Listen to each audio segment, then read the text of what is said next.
मैं हाजी रबड़ी का ओनर हूँ और ये मेरे परदादा ने 1948 में इस्टेब्लिश की थी। परदादा के बाद दादा, फिर वालिद, फिर चौथी पुश 4 जनरेशन हम लोग चल रहे हैं जो इसको लुक आफ्टर कर रहे हैं।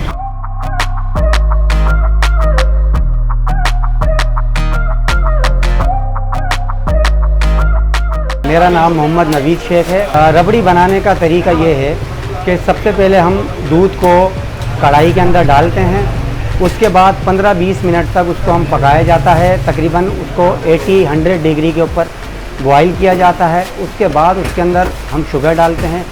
शुगर डालने के बाद जब वो रबड़ी तैयार हो जाती है फिर उसको हम ठंडी करने के लिए कोल्ड स्टोरेज में रखते हैं।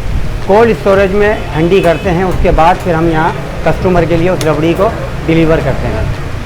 हमारे पास रबड़ी, सादा रबड़ी, पिस्ता रबड़ी, शुगर फ्री रबड़ी होती है। तीनों फ्लेवर हमारे पूरे पाकिस्तान में जाते हैं और ये अनलिमिटेड हमारी रबड़ी बनती है।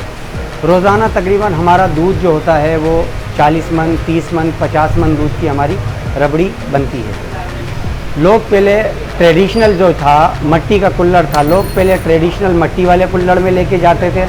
अब यह है कि जदीद दौर आ गया है तो अब लोग प्लास्टिक वाले में भी लेके जाते हैं और बाहर मुल्क जो लेके जाते हैं वो टिन पैक के अंदर लेके जाते हैं जिसमें 15 दिन तक रबड़ी ख़राब नहीं होती। लोग अपने प्यारों को गिफ्ट के तौर पर पूरे पाकिस्तान में, पूरी दुनिया के अंदर भिजाते हैं।